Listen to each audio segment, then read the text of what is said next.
Hi friends, இந்த வீடியோவில் நம்ம எதை பற்றி பார்க்க போகிறோம் அப்படின்னு பார்த்தீங்கன்னா, பூமி ஒரு வருடத்துக்கு ஒரு முறை சூரியனை சுற்றி வருது அப்படின்னு சொல்லி நம்ம படிச்சிருப்போம். ஆனால் பூமி சுற்றுறதை நம்மளால் ஃபீல் பண்ண முடியாது. அது ஏன் அப்படிங்கிற பற்றி தான் இந்த வீடியோவில் நம்ம பார்க்க போகிறோம். ஸோ இந்த வீடியோக்குள்ளே போகிறதுக்கு முன்னாடி நீங்கள் இன்னும் நம்ம சேனலை சப்ஸ்கிரைப் பண்ணிவிட்டு கூடவே இருக்கிற பெல் ஐக்கானையும் ப்ரெஸ் பண்ணிக்கோங்க. அப்போ தான் நான் போடுற அடுத்தடுத்த வீடியோ உங்களுக்கு நோட்டிஃபிகேஷனாக கிடைக்கும். வாங்க வீடியோக்குள்ளே போகலாம்.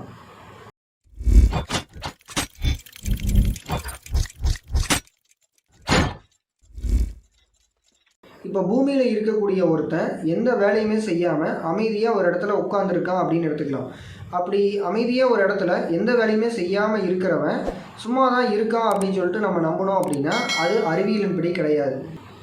இது எப்படி அப்படின்னு பார்த்தீங்கன்னா, பூமி ஒரு இயக்கத்தில் தான் இருந்துக்கிட்டு இருக்குது. பூமி உருவான காலத்திலேருந்து இப்போ வரைக்கும் பார்த்தீங்க அப்படின்னா ஒரு குறிப்பிட்ட வேகத்தில் சூரியனை சுற்றிக்கிட்டு இருக்குது. அது மட்டும் இல்லாமல் தன்னைத்தானே சுற்றிக்கிட்டும் இருக்குது. இது நம்ம எல்லாத்துக்குமே தெரியும். ஒரு பஸ்ஸில் நம்ம பயணம் செஞ்சுட்ருக்குறோம்னு எடுத்துக்கலாம். நம்ம அந்த பஸ்ஸில் இருந்தோம் அப்படின்னா அந்த பஸ்ஸு எவ்வளோ வேகத்தில் போகுதோ அந்த வேகத்தில் நம்மளும் பயணிச்சுக்கிட்டு இருப்போம் இல்லையா? ஸோ இப்படி பார்க்கும்போது பூமி ஒரு குறிப்பிட்ட வேகத்தில் சுற்றிக்கிட்டு இருக்குது. அந்த வேகத்துக்கு தகுந்த மாதிரி நம்மளும் தான் ட்ராவல் பண்ணிக்கிட்டு இருக்கிறோம்.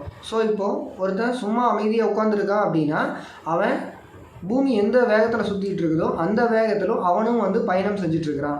இந்த பூமி சுற்றிக்கிட்டு இருக்கக்கூடிய வேகம் எவ்வளவு அப்படின்னு பார்த்தீங்கன்னா, தோராயமாக 1600 km/h. ஒரு மணி நேரத்துக்கு 1600 கிலோமீட்டர் வேகத்தில் பூமி சூரியனை சுற்றி வந்துகிட்ருக்கு. அப்படி சுற்றி வந்துச்சு அப்படின்னா பூமி சூரியனை ஒரு வருடத்தில் ஒரு முறை சுற்றி வந்துடும். ஸோ இப்போ நம்மளும் பார்த்தீங்க அப்படின்னா பூமியோட இயக்கத்தில் தான் இருக்கிறோம். ஆனால் நம்மளால் அதை ஃபீல் பண்ண முடியல. ஏன் அப்படி நம்மளால் ஃபீல் பண்ண முடியல அப்படின்னு பார்த்தீங்கன்னா, பூமி உருவான காலத்துலேருந்து இப்போ வரைக்கும் ஒரே சீரான வேகத்தில் சுற்றிக்கிட்டு இருக்குது. இப்போ நம்ம பஸ்ஸில் போயிட்டுருக்கோன்னு எடுத்துக்கலாம். மேடு பள்ளங்கள் கண்டிப்பாக எல்லா இடத்துலையுமே இருக்கும். இப்படி இருக்கும்போது நம்மளால் அந்த ஸ்பீடை உணர முடியும். அந்த ஸ்பீடு சப்போஸ் குறைஞ்சாலோ இல்லை அதிகமானாலோ நம்மளால் ட்ராவல் பண்ணிகிட்டு இருக்கோம் அப்படிங்கிறத நம்மளால் புரிஞ்சிக்க முடியும். இப்போ ஃப்ளைட்டில் எடுத்துக்கிட்டிங்க அப்படின்னா சீரான ஒரு வேகத்தில் போயிட்டு இருந்தது அப்படின்னா நம்ம ட்ராவல் பண்ணிகிட்டு இருக்கிறோமா அப்படிங்கிறது கூட ஒரு சில நேரத்தில் நமக்கு தெரியாது. இதே மாதிரி தான் பூமி சீரான வேகத்தில் சூரியனை சுற்றி வந்துட்டு இருக்கிறதுனால அந்த வேகத்தை நம்மளால் ஃபீல் பண்ண முடியறதில்ல.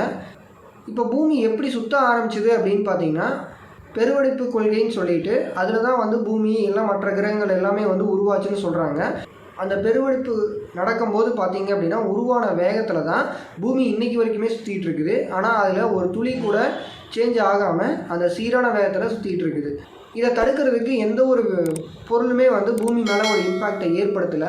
அப்படி பூமியை இம்பேக்ட் பண்ணுற அளவுக்கு ஒரு பொருள் பூமி மேலே மோதிச்சு அப்படின்னா பூமியும் அதோட வேகத்திலேருந்து மாறுறதுக்கு வாய்ப்பு இருக்குது.